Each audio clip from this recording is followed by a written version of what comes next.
Do you want to learn how to use an ordinary crafting knife to cut perfect circles out of cardboard? Well, in this video, I'm going to show you how to do exactly that, and it doesn't require you to have any special tools or build some kind of special cardboard circle cutting jig. So let's get into it. To cut perfect circles out of cardboard, the first thing that you need to do is get a sharp knife, and it could be a mini Exacto knife like this one or a larger utility knife. Just make sure that you have kind of a fresh blade with a nice point, because this larger blade is sort of hard to cut circles with. You then need to get a circle. So I'm not just going to use my knife and like freehand a circle on the cardboard. I have to first trace one with a pencil so that I have a perfect circle to guide my perfect circle cut. And you could use a protractor to do this, or a compass, I mean, where you stick the middle in and then you trace it around the circle just like that. And you can adjust the sizes with this as well, which is really cool. So you can get whatever size of circle that you want. But if you're a little more on a budget and you don't have a compass like this, or you already have a size that's just fine, just take a normal round object and stick it on your cardboard, then trace a circle around it. So I'll use my pen here and just create a circle around the bottom of this glue stick, being sure not to move it. And the benefit of this as well is that it does not create a punch hole in the middle of your circle. Like when you use a compass, you get a little hole in the middle of your circle because it has to punch into there so it can go around perfectly. When you do this method, you have a perfectly normal circle just like that. And when you're making these, be sure to keep them a little bit away from the edges. I don't want to put my circle right with the edge, like right along the edge, because knives don't like to cut things when there's like very little support. Like cutting right next to the edge is kind of hard for a knife because there's nothing to support it. If I'm trying to cut per se this and I'm just sort of cutting along here, it'll bend over and squish and it doesn't come out as nicely as if I just started like in the middle and ripped right through. It's supported on both sides and the knife can cut more easily that way. So we want to make sure our circles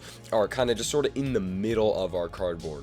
If you're using scissors though, it's totally the opposite and they don't really like having support. So if you're cutting with scissors, keep it close to the edge. Now we have to go around our circle with a very controlled up and down sawing motion, because if I just like try and cut this thing straight in like one pass, I'll have a lot less control and make more mistakes. So this is taking it in like lots of little steps as I'm cutting through just pretty much the top layer and sometimes the middle corrugation of the cardboard as I go around here with a lot of control, being sure to stay perfectly on that line. And something interesting about this is that as you go around the circle, the difficulty of cutting through will change, because some of the time you're cutting against the corrugation and other times you're cutting with the corrugation. It's like along the corrugation here, and then other times it's more like this, and that just changes the difficulty. But now that I've gone around one time, kind of gotten through that top layer, what I'm going to do is hold the cardboard piece up here and punch my knife all of the way through to the back. You can see that I haven't even gotten through yet with that first pass, but I'm going to go all the way through now. And if I had a dull knife, I might want to go around this circle one more time, just sort of going part way through. But my knife is pretty sharp and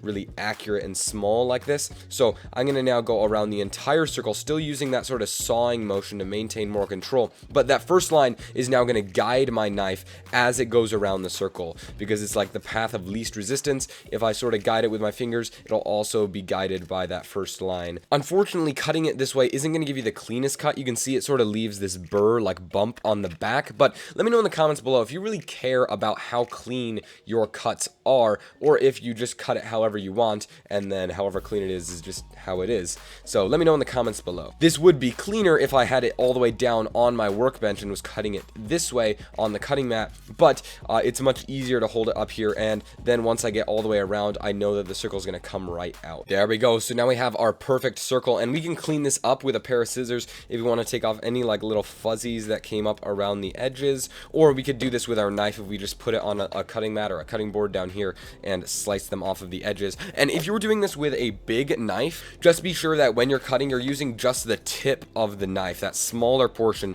to cut into the cardboard, and you want to hold it with a lot of control. So when you go around there, you're just using the tip, because that's really small. If I stab the entire thing through, boom, I'm going to end up with like a big flat side on my circle, which is then not what I want. So just Just try to use just the tip so you don't get these weird flat lines if you're using a full-size utility knife. This isn't as big a deal when you're going around big circles because those little flat lines are less noticeable, but if I try to go around a really small circle with this knife, it gets more difficult, and I really recommend getting yourself one of these hobby knives. Links will be in the description, by the way. But hey, if you want to learn how to make cylinders with cardboard, click on the video that popped up right here, or click on this other video to learn how to cut straight lines in cardboard, or click this video to watch another random video by MakerBrain. So the options are open, and as always, I'm Eli Tennant, this is MakerBrain, and God bless you. I hope to see you in another video.